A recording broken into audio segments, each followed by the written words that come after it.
Bueno, hoy la clase de hoy sería la autoconciencia de la nación inconclusa.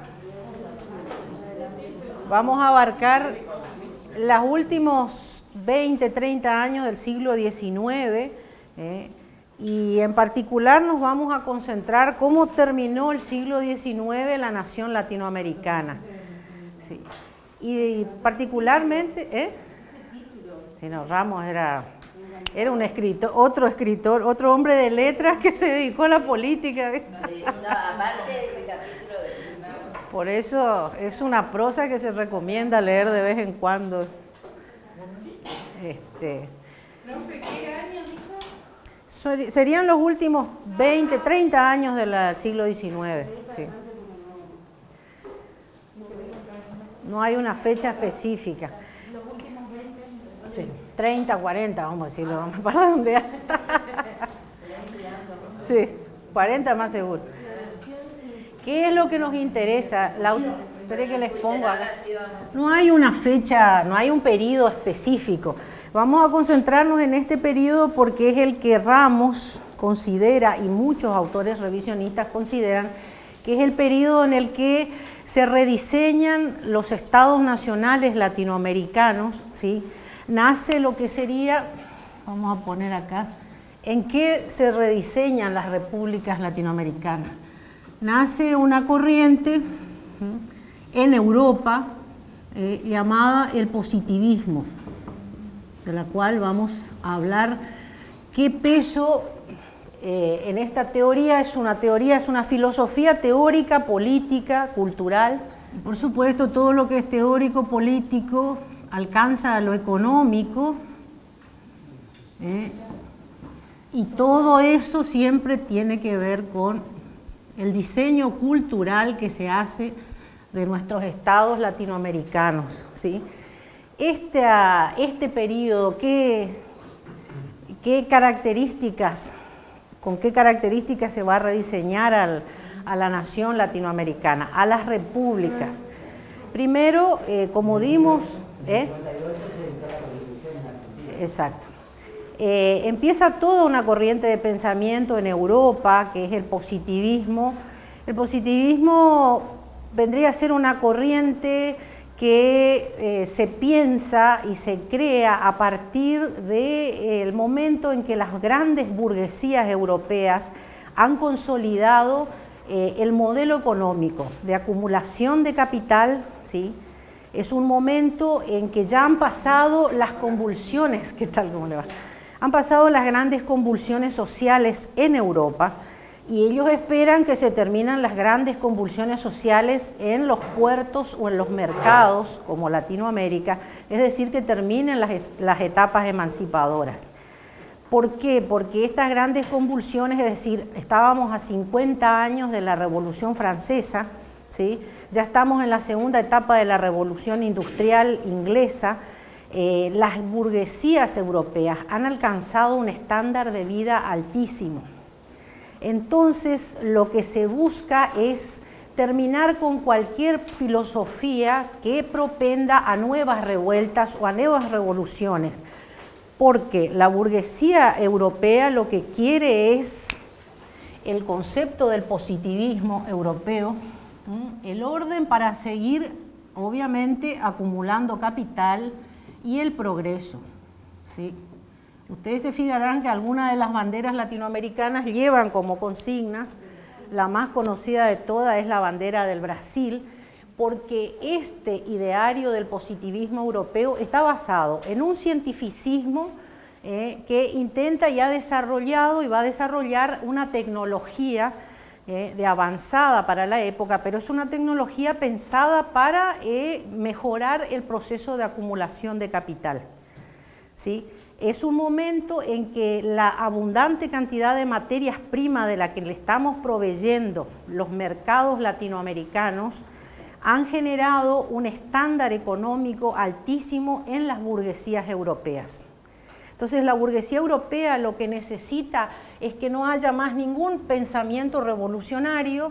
El pensamiento revolucionario está considerado ya perimido.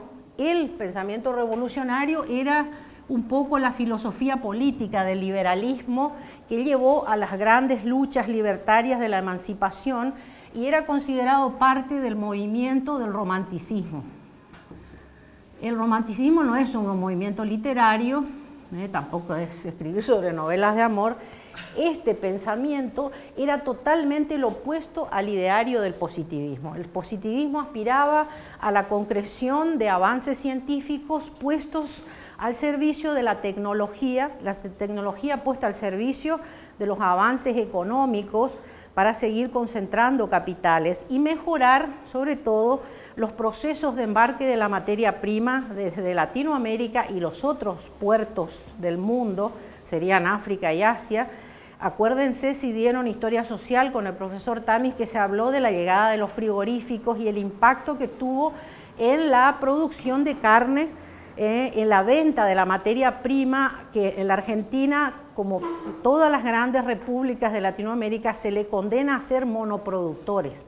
Dentro de este cuadro, el positivismo europeo es el que va a terminar de diseñar lo que se llama la División Internacional del Trabajo. Eso hablamos también en las últimas clases de historia regional del año pasado. No sé si se acuerdan que para hablar de por qué y cómo se rediseñan las fronteras del Estado Nacional Argentino y aparece el territorio nacional de Misiones, estaba dentro de un plan de rediseñar las fronteras nacionales, definirlas, concretar cualquier tipo de conflicto que hubiera en Latinoamérica tenía que terminar en ese contexto para que se ordenaran todas las economías internas de las divididas repúblicas latinoamericanas y empezaran a producir monocultivo en grandes cantidades sin que apareciera ningún otro proceso de revueltas populares. Ya para más o menos 1850, calculemos, 52 sabemos, en la Argentina se terminan las últimas luchas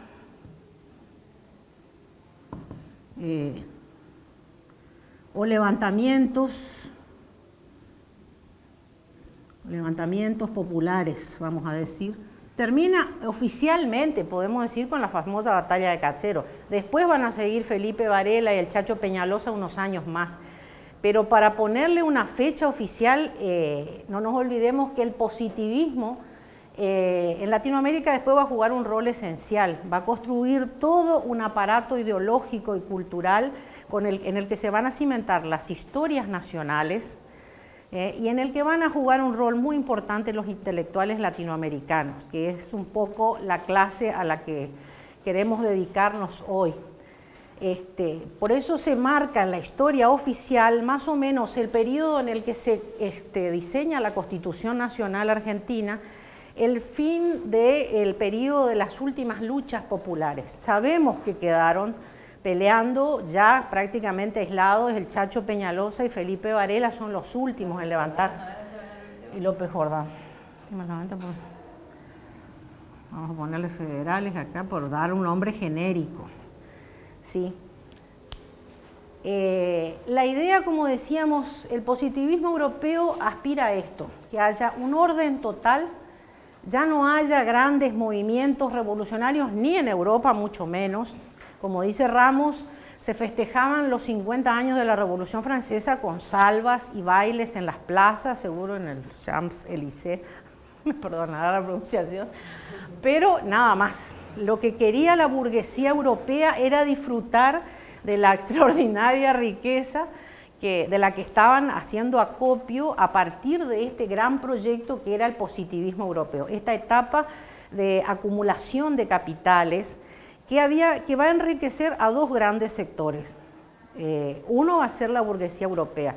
La burguesía europea, ¿qué quiere decir burguesía en el contexto europeo?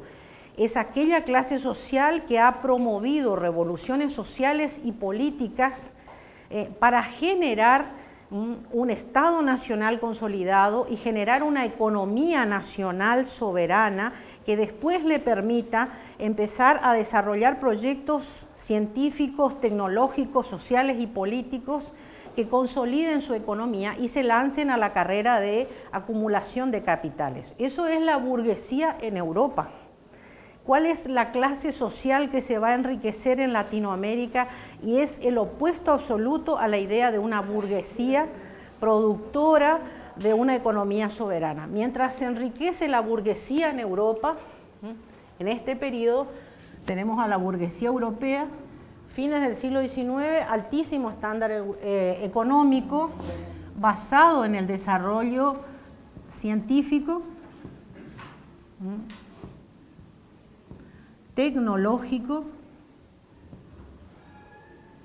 ¿sí?, los cuales ambos llevan a más acumulación de capital.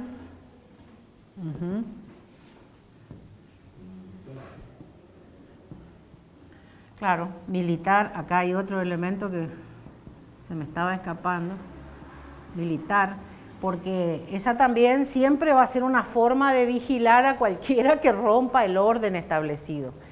Pero acá va a haber un elemento fundamental que a nosotros nos va a marcar fundamentalmente, que será también el desarrollo, la suma de todo esto, impone un desarrollo cultural o un modelo cultural, que es el que en Latinoamérica se va a traducir en la otra clase más poderosa, que es la única que va a entablar diálogo con la burguesía europea, ¿sí?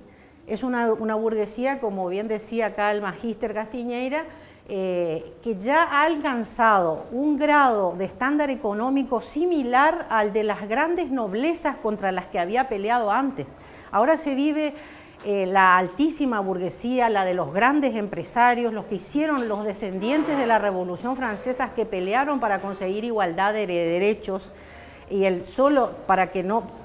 porque no alcanzaba con tener un estándar económico, tenían que tener el control político. Esa es la finalidad de la burguesía, el control político para seguir desarrollando su modelo económico. Ahora, estas burguesías habían alcanzado a fines del siglo XIX un estándar de vida similar al de la alta burguesía industrial, al de los grandes príncipes y al modelo de la nobleza con la que habían peleado.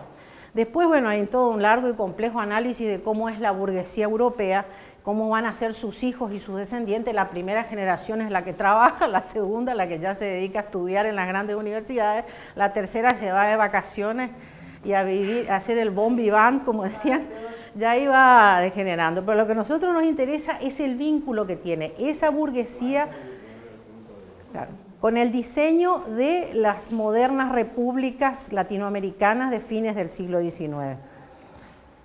A ver si ustedes pueden entender cuál sería la clase latinoamericana que entra en sociedad con la burguesía europea, la más poderosa, y que también alcanza un estándar de riqueza inconcebible en las grandes Exacto. Exacto. Acá le vamos a dar el nombre genérico, las oligarquías latinoamericanas. También son europeos que vinieron de estas tierras. Sí, pero estos son europeos que vinieron de la época. La mayoría de las oligarquías son esto es antes de la llegada, en este periodo empieza a llegar la segunda oleada inmigratoria más grande después de la conquista de América. Estas oligarquías todavía son descendientes, algunos de ellos, de los que adquirieron tierras primero por lo que se heredó de los derechos que habían adquirido los adelantados. Después, cuando empieza a conformarse el gobierno colonial en América Latina, acá fue primero la gobernación de Buenos Aires, en las dos fundaciones, y después el virreinato del Río de la Plata, empiezan a llegar lo que sería la administración hispánica a nuestras regiones. Todos esos grupos irán adquiriendo acumulación de tierras e irán haciendo acopio de la explotación de los bienes, irán comerciando. O no se olviden que Buenos Aires, por ejemplo, que es una de las grandes oligarquías de Latinoamérica, se ha enriquecido en sus orígenes y desde mucho antes de la fundación de Buenos Aires con lo que fue llamado el mercado, el comercio del contrabando. Es el equivalente a la piratería británica, versión porteña, digamos. Pero se han enriquecido de una manera descontrolada Y estas oligarquías latinoamericanas de hoy ya son producto de los antiguos descendientes de los conquistadores, de la nobleza, prácticamente habían alcanzado un rango de nobleza, eso es lo que estuvimos explicando en el periodo de los grandes emancipadores. Muchos adquirieron tanta cantidad de tierras y se hicieron explotadores de los principales productos primarios del interior de Latinoamérica, que para la etapa de la lucha de los grandes emancipadores, parte de la financiación para las luchas dependía de nuestros. No se olviden que San Martín pedía financiamiento de Buenos Aires, y Buenos Aires al principio envía el Ejército del Norte y después empieza a retasear, porque era la manera de controlar políticamente de las oligarquías. Lo mismo le sucedió a Bolívar, le sucederá a Monteagudo, a Sucre, a O'Higgins. Todos ellos se vieron controlados por las oligarquías, porque estas oligarquías, su mayor interés era reunir y concentrar el poder en las grandes capitales puertos, ¿sí? Apoyar las emancipaciones en la medida que las emancipaciones le abrieran el mercado al principal socio de las oligarquías, que era, vamos a llamarle la burguesía europea, pero acá en el Olimpo de las burguesías de ese momento estaba Inglaterra, por lo menos es la que ha tenido una relación más profunda y duradera con América Latina a lo largo de todo el siglo XIX. Inglaterra o el Imperio Británico, como le quieran llamar. Estas oligarquías que nacían de las herencias de los adelantados, a la que suman, digamos, los cargos que le da el Imperio Español, los cargos administrativos, que le permiten ir adquiriendo tierras y explotando los bienes primarios, y que al mismo tiempo después aceleran el proceso independentista, ¿sí? Financian en un primer momento a los grandes emancipadores, después aceleran el proceso para que los emancipadores, una vez terminada la lucha, no puedan concretar un proyecto de nación soberana económicamente, de nación entendida en la confederación de todas las partes de Iberoamérica que conformaban el antiguo Imperio Español. Es decir, no se puede concretar un proyecto de economía soberana en Latinoamérica, un proyecto político que nos permita a nosotros construir algún tipo de economía que únicamente confederando a todas las regiones nos iba a permitir competir con el poderío económico de las grandes potencias europeas. Entonces es esta misma oligarquía la que, una vez concretado el proceso, la primera etapa de las luchas emancipadoras, empieza el proceso de execrar la imagen de los grandes líderes emancipadores. Ya hemos visto que San Martín se exilia, prácticamente convertido en un enemigo público por lo que era el gobierno rivadaviano, la oligarquía rivadaviana. Lo mismo le sucede a Bolívar aún en vida, ¿sí? Y así le va a ir sucediendo a los que no terminaron sospechosamente asesinados.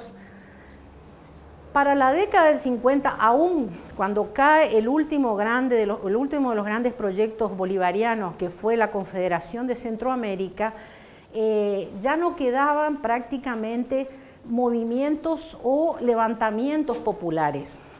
Es lo primero lo que tiene que asegurarse las oligarquías latinoamericanas. Se aseguran que sean repúblicas perfectamente fragmentadas, perfectamente separadas las fronteras. Por eso era tan importante, por ejemplo, lo primero que era el diseño de las fronteras. Fronteras bien delimitadas entre repúblicas. Bien delimitadas quería decir que a veces había que someter a laudos o había que confrontar en guerras que terminaban redefiniendo una vez más y fraccionando y balcanizando todavía más los países que en un momento aspiraron a ser una unidad política, geográfica y económica. El modelo de las provincias unidas y cómo se fragmenta, se pierde primero la provincia del Paraguay, que es la primera que se separa, se pierden después el Alto Perú, y por último, el modelo del Uruguay, que dice Ramos, es la obra más perfecta de balcanización de América Latina, por lo menos en el hemisferio sur, porque vieron que fue una trama de diplomacia mezclada con guerra, y políticas en las que las oligarquías, tanto de Buenos Aires como de Montevideo, funcionaron al mismo tiempo para terminar de fragmentar al Uruguay, a la banda oriental del Uruguay, y convertirla en, la idea era convertirla en una especie de república según el modelo suizo, es decir, una república que no representara nada del ideal artiguista, que no tuviera nada que ver con el pensamiento federal, con la idea de la confederación de las regiones, sobre todo que no tuviera nada que ver con el modelo económico de soberanía económica que había propuesto también las luchas artiguistas, y que no pudiera volver a unirse ni a Brasil, ni a anexarse a Brasil, ni a pertenecer a las Provincias Unidas del Río de la Plata. La idea era la creación del Estado tapón. No sé si se acuerdan que hablamos de qué era un Estado tapón. Esos estados que siempre van a estar en la frontera geográfica y política entre dos grandes países o dos grandes territorios que, si se unieran, serían otra vez el punto de partida de posibles confederaciones de los territorios iberoamericanos, en el caso de Latinoamérica. Lo mismo sucederán con otros modelos de balcanización en el mundo, según esta práctica, digamos, del imperialismo británico y de otros estilos de imperialismo europeo. Pero básicamente, digamos, las oligarquías en Latinoamérica adquieren un poder y una riqueza paralela casi a la de la burguesía europea, pero que mientras que la burguesía europea construye toda su economía y la consolidación económica, uno, a partir de todo un desarrollo político, económico, científico, nuestras oligarquías se enriquecen únicamente manteniendo el control de las capitales puertos, por donde se extrae toda la inmensa cantidad de materias primas que se explotan en el interior de las repúblicas fragmentadas, ¿se entiende?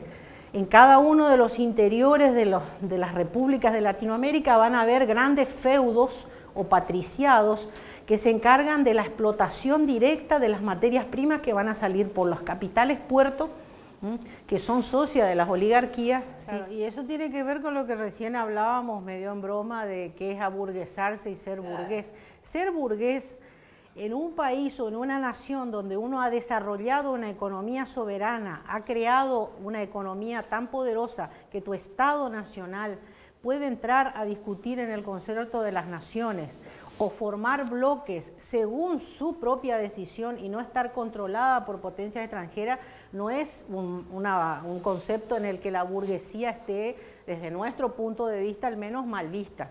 Ese es un burgués que ha ayudado a consolidar la economía de un Estado nacional, especialmente el de los estados de Latinoamérica y del tercer mundo, que tan necesitados estamos de la creación de esa clase que ha estado prácticamente ausente. Otra de las obras maestras del imperialismo extranjero, sea europeo o norteamericano, ha sido precisamente anular la existencia posible de esa burguesía. Es decir, anular a todo pensador. Empezó con la lucha de los emancipadores del siglo XIX, el pensamiento bolivariano va a continuar y ahora vamos a asistir en las próximas clases a la aparición de los primeros grandes movimientos populares, porque Bolívar no revive cada 100 años, revive por lo menos cada 50 o 40, por eso que decíamos que Neruda por ahí se entusiasmó demasiado, pero se le fue la mano. Vamos a asistir al nacimiento de los primeros grandes movimientos populares del siglo XX en futuras clases.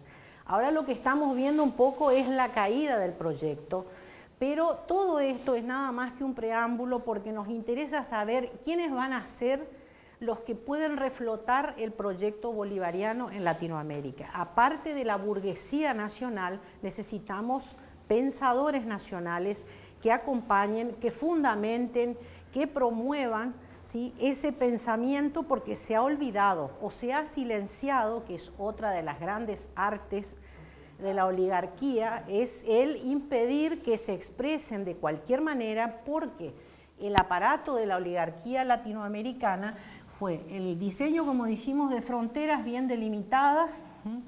El otro es el diseño de nuestras constituciones.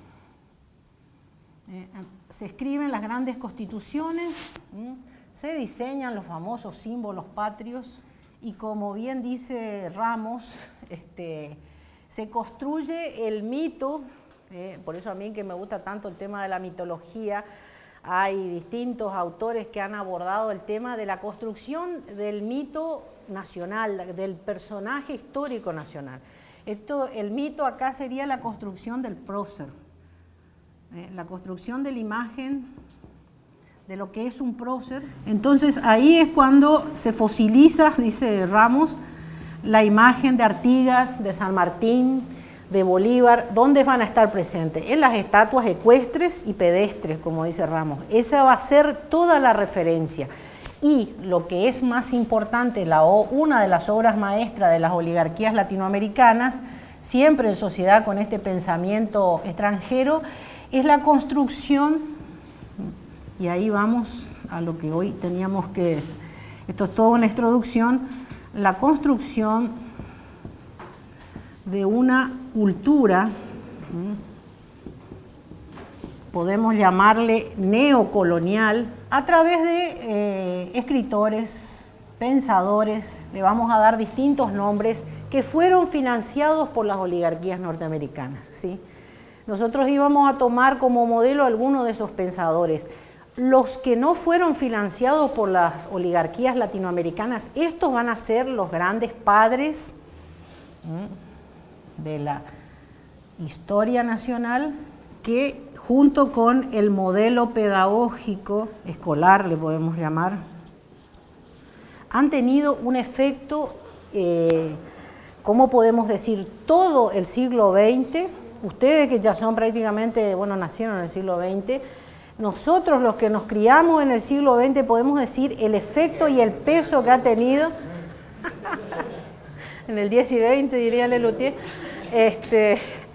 el peso que ha tenido la historia nacional y la formación pedagógica de alumnos y docentes en esa lectura que fue llamada después, cuando aparece el revisionismo con los pensadores que no están financiados por las oligarquías de principio de siglo, empieza a llamarse el revisionismo histórico. Recién ahí esta historia nacional va a ser cuestionada, recién ahí este modelo pedagógico escolar va a ser cuestionado y pasará a llamarse, como empezamos, la historia positivista o la historia oficial, porque hasta ese momento no se le iba. Probablemente hayan utilizado el término positivista porque ellos estaban fascinados con las teorías europeas, pero lo de llamarle historia oficial es, digamos, un término que se empieza a acuñar a partir del momento en que empiezan a aparecer otro tipo de pensadores latinoamericanos. Y hoy nos queríamos referir a dos grandes modelos de pensadores latinoamericanos, medio como para concluir, así pasamos la parte final del documental, y quisimos tomar dos modelos que cita Ramos. Ramos cita a varios escritores, entre ellos hay grandes pensadores colombianos de 1830, es decir, cuando ya se estaba fragmentando la última etapa del proyecto bolivariano, apenas fallecido Bolívar se fragmentaba Centroamérica, empiezan a aparecer algunos pensadores y escritores que intentaron reeditar desde ese momento el pensamiento iberoamericano a partir de crear mercados económicos internos, es decir, mercados comunes entre las naciones latinoamericanas. Torres Caicedo es un pensador colombiano nacido en 1830, o sea, justo cuando fallecía Bolívar. Él vivió toda la generación que nosotros en la Argentina llamamos la generación del 80, pero era un embajador ante Europa por Venezuela y él propone crear mercados comunes latinoamericanos, es decir, donde haya aduanas comunes, donde haya un pasaporte común latinoamericano, no sé si eso les suena. Fíjense el tiempo que pasó entre eso y la concreción del Mercosur a mediados, a fines del siglo XX, lo que llegó a costar ese proyecto. Por supuesto, el proyecto de Torres Caicedo cayó en el más absoluto silencio, como pasaba con todos los grandes pensadores. Torres Caicedo, por ahí, bueno, yo ahora les mando los datos con el... 1830 es cuando nace, cuando él empieza a promover el proyecto ya estaba en la década del 60, en la década del 60, Luego aparecerán grandes escritores como Rubén Darío y otros pensadores centroamericanos que intentan volver a conformar la Confederación Centroamericana. Lo que le pasará a muchos de estos grandes escritores que en su juventud empiezan tratando de reeditar el modelo bolivariano es que se encuentran, como le va a pasar a dos de estos grandes escritores que vamos a referirnos ahora, todos los que querían reeditar el proyecto bolivariano, como le pasó a Torres Caicedo, como le pasó a Rubén Darío en su juventud, solo que Rubén Darío es uno de los escritores que tiene una trascendencia en toda Latinoamérica, hasta internacional, pero no se dice de él que en su primera juventud apoyaba estos proyectos. Después, ¿qué sucedía? ¿Quiénes eran los únicos que leían libros y que tenían acceso a una educación escolarizada a mediados del siglo XIX? Las clases privilegiadas. ¿Quiénes eran los que tenían el poder financiero para publicarte los libros? Y son los padres fundadores de los periódicos nacionales que van a ser el inicio de la famosa pata, la última, el cuarto poder, como le llamaron alguna vez a la prensa, ahora yo ya no sé si es cuarto poder o pasó a primer término. Van a ser los padres fundadores de todos los grandes periódicos nacionales, los grandes periódicos rectores de las naciones latinoamericanas que representarán a las oligarquías nacionales. El diario La Nación es el emblema más poderoso de la nación argentina con el modelo pedagógico de Sarmiento.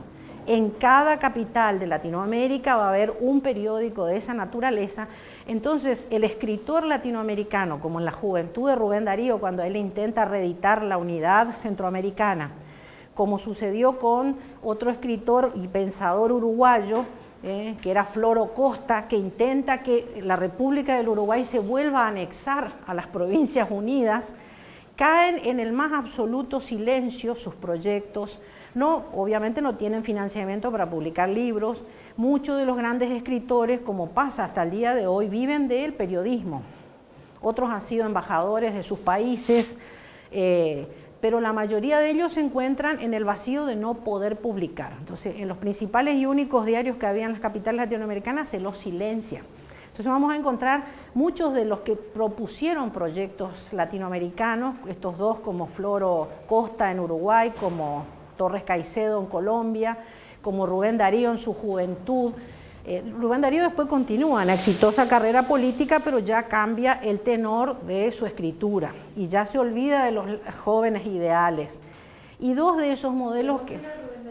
Rubén Darío era de Nicaragua. Sí. El único que dicen que fue consecuente con sus ideas, como no podía ser de otra manera, era de origen cubano, que es de esta generación, ¿no?, de la Revolución Cubana de mediados del siglo XX, de principio del siglo XX, será José Martí. José Martí es lo que dice Ramos, y ayer estaba diciendo acá el magíster Castiñeira, una rara mezcla de soldado, poeta, militante, periodista y un finísimo escritor, ¿sí? Aún habiendo él, desde también en sus inicios, peleó por la independencia de Cuba, la independencia contra los españoles. Después dedica gran parte de su vida a ser periodista, va a vivir a los Estados Unidos, conoce los Estados Unidos desde adentro. La generación del 80 produjo la fractura del pensamiento, ahí tenemos las dos líneas.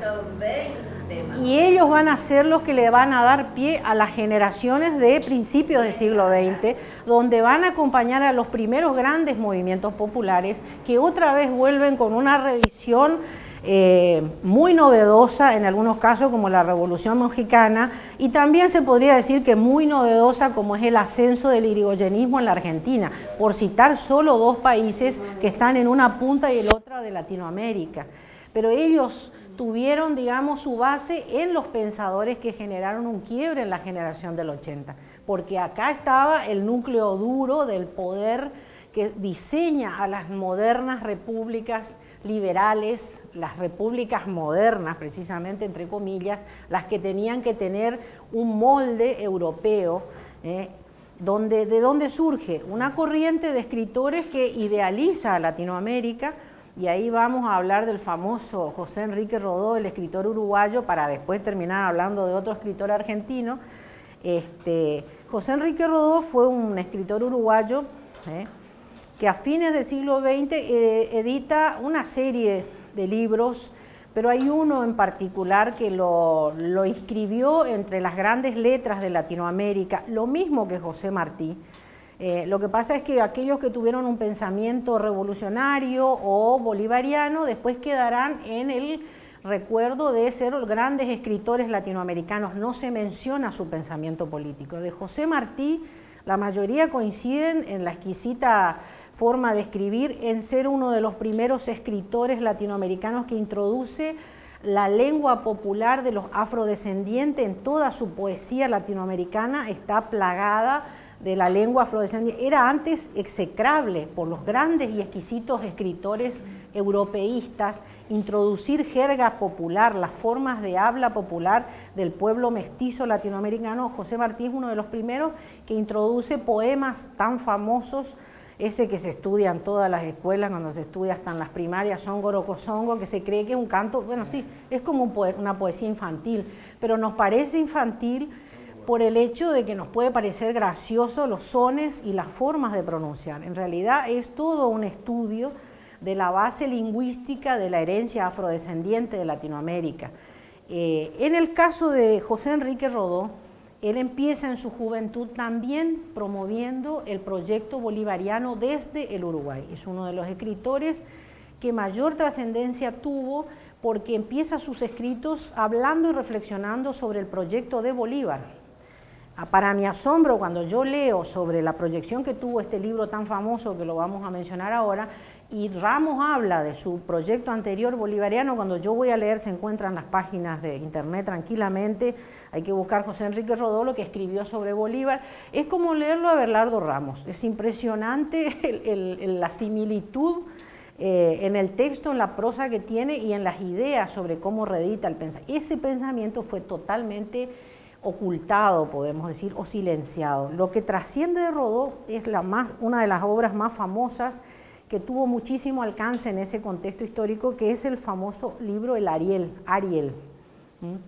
Le dicen el Ariel porque ya había trascendido, así el nombre, este nombre más bien parece bíblico. El autor, cualquiera que alguna vez le interesó la literatura latinoamericana, están todos los libros de texto, lo mismo que José Martí. Por eso digo, no se va a mencionar de ellos. Son dos clásicos de la literatura latinoamericana. Estos son autores como obligados para cualquiera que estudia, hasta inclusive en la secundaria, literatura latinoamericana. Ahora, se va a la obra, se analiza la estructura lingüística, no se estudia el pensamiento. Pero bueno, hay carreras de letras que estudian los contextos y los movimientos sociales y políticos para entender. A veces a mí me pasaba que yo hablaba con estudiantes de letras que sabían más que yo del contexto político de obras literarias que a mí me gustaban y yo desconocía. ¿Por qué nos concentramos en el Ariel de Rodó? ¿O por qué Ramos le da una determinada importancia? Este libro lo que propone es una metáfora de la relación entre Latinoamérica, a la que representan como, ¿cómo podemos decir?, el reducto cultural de las más altas y nobles ideas culturales y espirituales. Dice que la herencia cultural que nosotros tenemos, que viene de los pueblos precolombinos, que se suma el pensamiento ibérico, ha generado en Iberoamérica ¿cómo podemos decir?, un germen para cultivar las más altas y elevadas artes espirituales. Entonces él usa... Sí, a eso vamos. Hay autores que lo defenestraron por eso. A eso vamos. Hay autores que lo han defenestrado por eso y hay otros que lo... ¿Qué pasa? Él nombra metafóricamente a América Latina con el nombre de espíritu del aire. Pero ¿qué pasa? Este espíritu del aire, que es América Latina, dice que está prácticamente sometido a un gran monstruo que él crea también metafóricamente para explicar el poder de los Estados Unidos. Otro de los, como le pasó a José Martí, que viajaron, que vieron, en el caso de José Martí, vio y advirtió el verdadero peligro del poderío norteamericano. Muchos otros escritores hablaron sobre el poderío norteamericano, aún siendo todavía en este contexto el poderío británico, el gran dueño o el gran socio de nuestras oligarquías. Pero no nos olvidemos, especialmente José Martí, que vivía en la región del Caribe. El Caribe ya a esta altura del siglo era el patio trasero de los Estados Unidos, ya era ese gran proyecto que ayer contaba el magíster Castiñeira. ¿Y qué es lo que va a hacer que México, otra de las grandes potencias culturales iberoamericanas, quede aislada de todos nuestros proyectos sudamericanos? Esa es otra de las parte de la arquitectura. Este modelo que propone aquí Rodó, una vez que ya pasa su etapa de promover el pensamiento bolivariano, es que este espíritu del aire está prácticamente sometido, dice él, o está en permanente peligro ante el espíritu que él considera que es una especie de deidad negativa o demoníaca, que es Calibán. Él lo nombra Calibán, es un personaje, yo creí que venía de la mitología griega, pero después estuve buscando. Calibán es un personaje literario, aparece en distintas obras literarias, especialmente en La Tempestad de Shakespeare, y varios otros escritores europeos, franceses, van a tomar el modelo de Calibán. Siempre va a ser un modelo de una entidad caníbal y sobre todo una entidad que concentra poder económico y material. Pero es siempre el símbolo del materialismo y de las cosas pragmáticas. Ese es el modelo al que antepone Rodó, que estos serían los Estados juntos, como dice una amiga mía francesa, ya se ríe de los Estados Unidos, se llaman los Estados juntos. La idea de Rodó es eso, que Latinoamérica, que es el espíritu del aire, pero que es una cultura que está preparada para los más altos y nobles producciones estéticas, siempre está amenazada por el peligro de este gran productor de concentración económica. Entonces dice Ramos que en realidad lo que está haciendo Rodó acá es mostrándonos a nosotros que nosotros no somos capaces de producir ningún tipo de economía autónoma. En el inconsciente, exactamente. Inconscientemente él está demostrando que ya Latinoamérica no se encuentra en condiciones más que de elaborar altos y nobles productos estéticos. Si nos ponemos a pensar que los altos y nobles productos estéticos generalmente están dedicados a las élites, que son las únicas que disfrutan a veces, sobre todo teniendo en cuenta que la amplia masa del pueblo latinoamericano en ese contexto era gran parte analfabeta. Aún hoy Latinoamérica tiene ese problema, habiendo avanzado muchísimo. La idea, decía Ramos, era que acá él ya había renunciado prácticamente al gran proyecto de reeditar el pensamiento bolivariano y nos estaba mostrando como pueblos que no teníamos la capacidad de construir lo que sí él describe a través de este monstruo materialista y caníbal que era el personaje de Calibán, independientemente de que en su juventud tuvo inquietudes como las de Rodó. Por eso decimos, probablemente de esa generación José Martí y José Hernández eran dos modelos de pensadores más consecuentes. Estos otros, como Rodó y como Darío, que sin embargo han trascendido en cuando se estudia literatura iberoamericana, tienen a veces hasta más peso las escrituras de Rodó y de Darío, pero se ha silenciado todo ese pensamiento que tuvieron en su lejana juventud.